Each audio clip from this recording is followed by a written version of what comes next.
Waktu hari Minggu jam 9 datang gempa yang kuat kali kan. Setelah itu dari masyarakat menjerit-jerit memanggil nama-nama masyarakat bahwasanya air sudah mulai surut ke tengah. Dengan arti dari masyarakat mengatakan bahwa kalau air ini sudah surut mau datang semong kalau bahasa dulu kan. Orang berlarian, ada yang menangis, ada yang ketinggalan nggak sanggup berlari. Kami ini katanya mungkin kena air ini.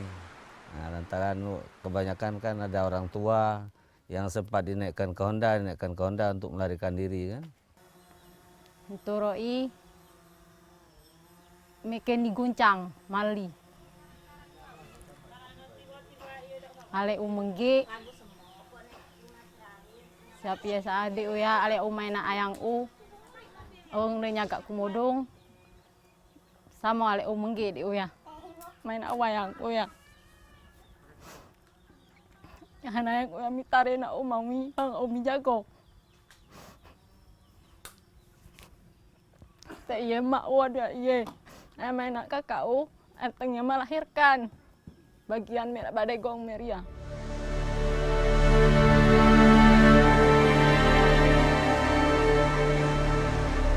Desa Latium di Kecamatan Tepah Selatan Kabupaten Simelu menjadi saksi bisu keganasan tsunami yang menerjang pulau ini.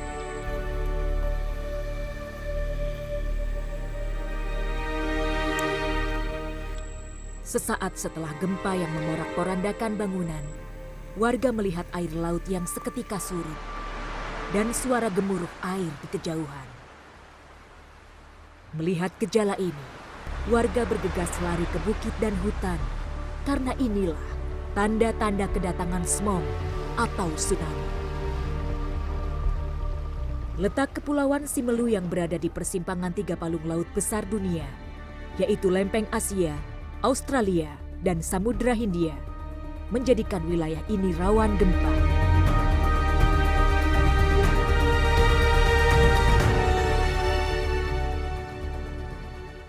Bahkan kita berbicara di gempa 2004, itu sebelumnya sudah terjadi gempa 2002 yang juga tidak kalah kencangnya, tidak kalah kuatnya. Tapi begitu menyusul 2004, itu dengan kekuatan yang melebihi 2002 itu sehingga memporak-porandakan sebagian wilayah pesisir Kabupaten Simelu dan juga memporak-porandakan rumah-rumah penduduk. Artinya pada gempa 2004 itu, pada saat tsunami Aceh, itu memang titik epicentrum gempanya atau tsunami-nya itu terjadi di Kabupaten Simelu. Tetapi imbas daripada gempa tsunami itu sendiri adalah ke Aceh daratan. Sehingga Simelu, meskipun sebagian penduduk daerah pesisir itu hancur dan porak-poranda, tapi tidak begitu menimbulkan trauma yang begitu parah di hati masyarakat Simelu. Karena kebetulan dampaknya lebih ke daratan Aceh.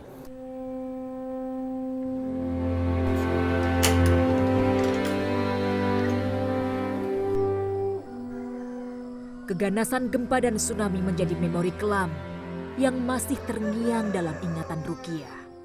Tahun 1907, saat ia masih balita, Simelu dihantam gempa dan tsunami berkekuatan hebat yang menewaskan sebagian besar warga Simelu saat itu.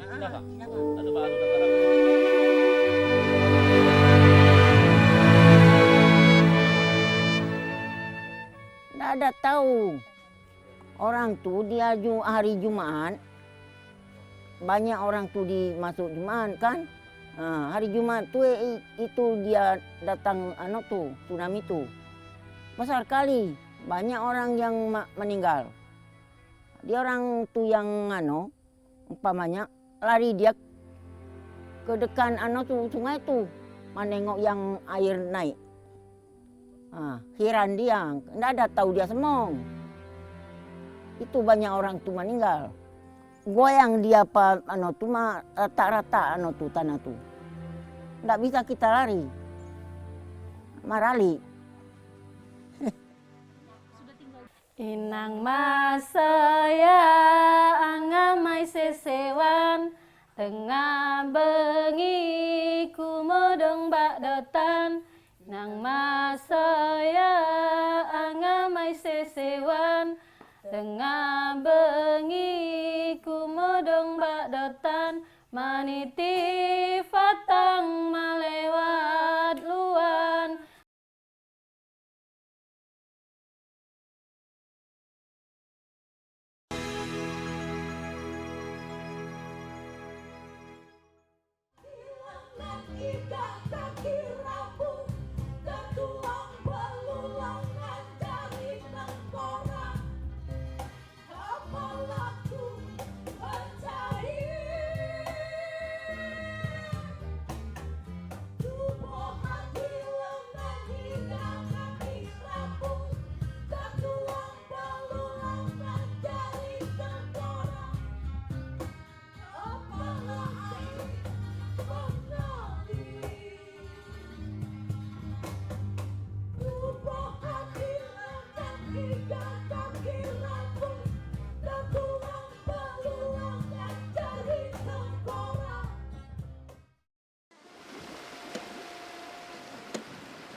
Gempa dan tsunami 2004 tidak hanya merusak rumah dan fasilitas umum.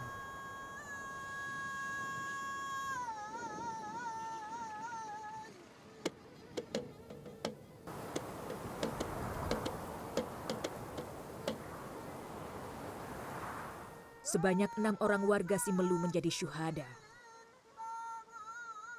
Jumlah yang minim jika dibandingkan dengan wilayah Aceh daratan seperti di Melabuh dan Banda Aceh.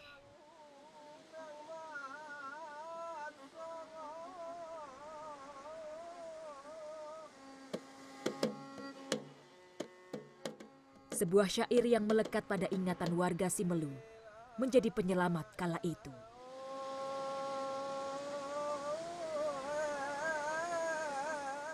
Syair Smong berisi petuah dan peringatan akan bahaya datangnya smong atau tsunami yang akan datang mengiringi gempa berkekuatan dahsyat.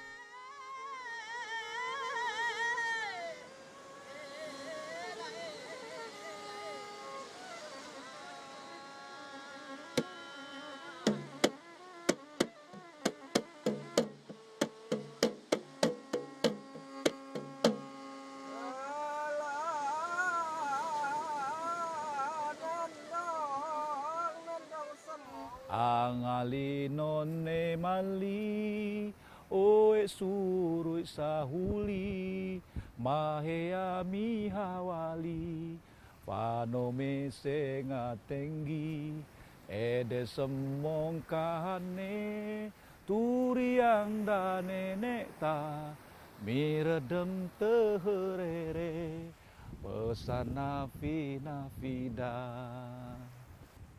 Nah, semong itu pada tahun 1907 ketika terjadi semong di Kabupaten Simelu itu korbannya cukup banyak karena mereka belum mengetahui dan belum ada pengalaman tentang bagaimana cara mereka menyelamatkan diri mereka, sehingga korban itu di suatu desa di Tepa Barat, itu tempatnya di Salur dan Maudil, Inor, itu korbannya cukup banyak. Nah, dari sana mereka belajar ketika semong itu.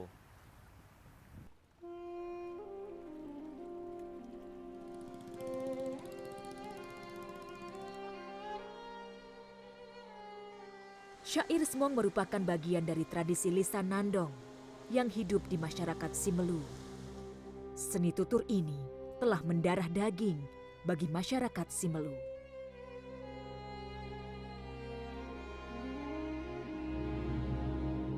Nandong itu adalah satu curahan hati untuk menyatakan kepada apa yang ada di dalam hati kita. Karena Nandong itu satu nasihat-nasihat, yaitu untuk nasihat untuk kita bersama dan untuk diri sendiri juga untuk lingkungan. Karena begini, ini Nandong menceritakan tentang kisah masa lalu. Setelah kisah masa lalu, barulah kisah sekarang yang kita jalani sekarang. Kemudian kita akan menempuh masa depan. Nandong itu adalah sebuah senandung. Nah, senandung itu mereka selalu menyanyikan senandung itu ketika ada hajatan-hajatan besar, terutama menghormati tamu-tamu kehormatan yang datang dari luar daerah. Mereka selalu membawakan nandong. Nah, nandong itu bisa dinyanyikan sendiri tanpa alat gendang.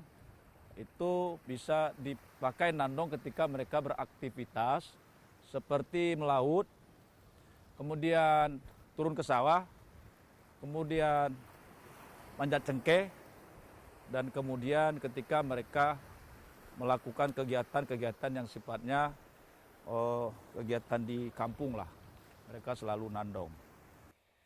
Inang masaya angamai sesewan tengah bengi kumodong bak dotan.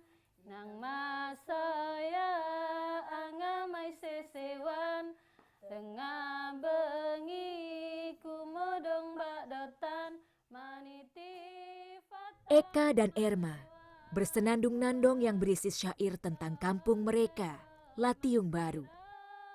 Gempa dan tsunami 2004 membuat mereka dan warga Latiung Lama yang tinggal di pesisir pantai meninggalkan kampung mereka untuk pindah ke wilayah perbukitan.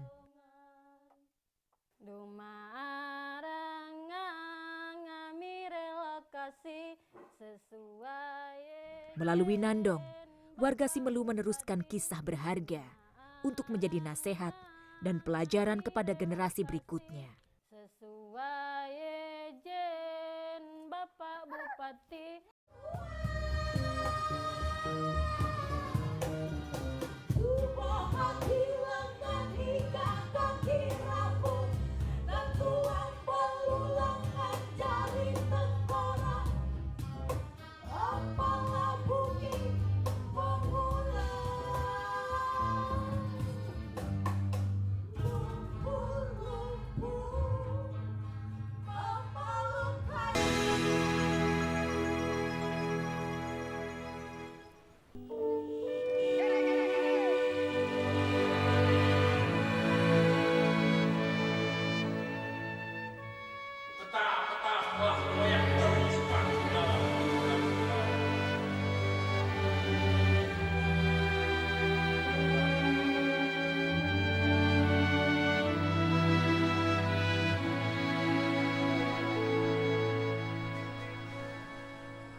Serambi Mekah nyeri kami, nyeri daging dan tulang kami, nyeri darah dan tangis kami, nyeri gigil, nyeri perih, nyeri kami, inilah nyeri kami. Tubuh rapuh tersentak ke depan, membentur beton-beton. Fikar Weeda. Di kancah sastra tanah air, lelaki kelahiran Takengon Aceh ini dikenal sebagai penyair panggung mumpuni. Semenjak belia, Fikar telah mengasah dirinya dalam sejumlah komunitas sastra dan seni pertunjukan. Dalam puisi-puisinya, ia konsisten menyuarakan empati sosial. Jangan kalian tanya lagi di mana melabuh. Dan puisi berjudul Nyeri Aceh adalah ekspresi kepedihan terdalam bagi Fikar saat gempa dan tsunami mengguncang Aceh pada 2004 silam. Bocah-bocah polos berlari di pasir, menangkapi ikan-ikan terdampar ketika laut surut. Tapi tiba-tiba gemuruh menerbangkan pasir, langit gelap. Itu puisi yang saya kira yang saya ciptakan ketika peristiwa tsunami itu terjadi, dan 3 atau 4 hari saya kira setelah peristiwa itu. Sebagai penyair, respon utama saya adalah melalui puisi. Dan saya kira ini salah satu bentuk rekaman dari peristiwa untuk mengenang, melestarikan ingatan kita tentang tragedi yang sangat memerihkan. Begitulah cara kerja sastra saya kira, bahwa salah satu fungsinya adalah merekam di setiap peristiwa, kemudian melestarikannya dan ditransformasikan kembali ke generasi-generasi berikutnya. Ya Allah, rebahkanlah mereka. Aceh adalah lumbung sastra lisan. Beragam hasanah seni tutur mendarah daging di tanah rencong ini. Kearifan lokal ini memberi pengaruh dalam penciptaan karya-karya penyair atau seniman Aceh, seperti Fikar. Aceh adalah salah satu daerah yang tradisi lisannya sangat kuat. Setiap peristiwa di Aceh itu selalu direkam dalam bentuk sastra atau puisi-puisi lisan itu tadi. Selalu. Baik yang di pesisir maupun yang di pegunungan. Nah, di sana itu umumnya misalnya hari ini ada peristiwa tanah longsor, atau ada banjir besar, atau ada bus yang mengalami kecelakaan. Itu langsung para penyair di sana bekerja secara spontan, itu merekam peristiwa itu dalam bentuk karya puisinya. Sehingga banyak cerita-cerita sosial kemasyarakatan atau peristiwa-peristiwa yang terjadi itu ada di tradisi lisan. Selain budaya tutur yang kuat, hal lain yang melekat di ingatan publik tentang Aceh adalah bencana tsunami pada 2004. Dua hal itu juga menjadi inspirasi dan motivasi para seniman di luar Aceh dalam mencipta karya seni sekaligus suara kemanusiaan yang mewujud dalam puisi, terbitan buku maupun musik.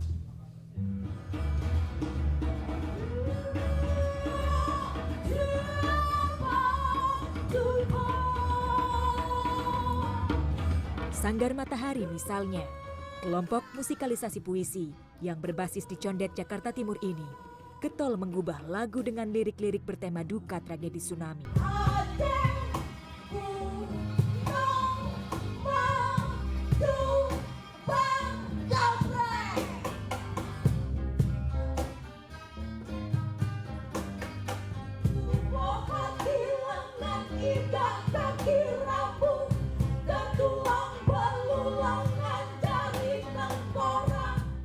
pada waktu itu kekalutan saya adalah banyak penyair mengatakan bahwa tsunami Aceh membuat patah pena penyair.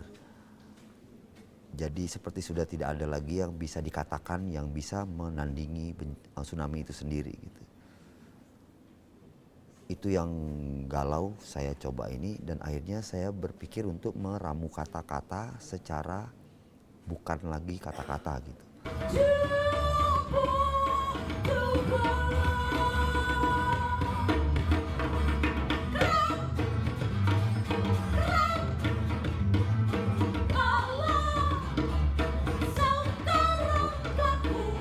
'Dari jiwa atau nyawa atau yang membuat kita hidup. Kerak dari beberapa narasumber atau teman-teman saya di Aceh pasca bencana itu yang memang mengalaminya langsung, mereka mengatakan pada saat air melibas daratan dan gedung-gedung itu bunyinya dalam cerita mereka.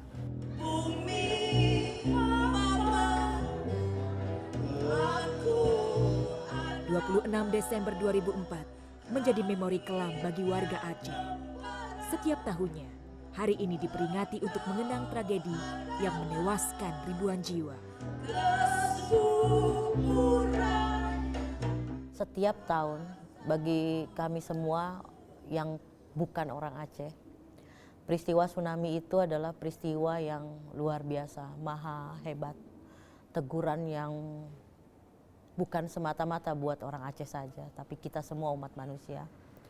Dan kami selalu mengenangnya dengan cara kami berpuisi, dengan cara kami memainkan musik, dengan cara kami monolog, dengan cara kami melukis. Itu adalah bentuk kami kembali membaca bahwa tidak sekedar peristiwa bencana, tapi ada juga introspeksi lagi, ada juga mengupgrade diri lagi untuk menjadi manusia yang lebih baik dengan cara kami.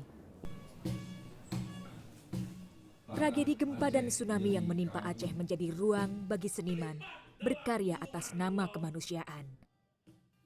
Sastra klasik maupun modern, keduanya dapat menjadi media untuk membaca duka, merekam bencana.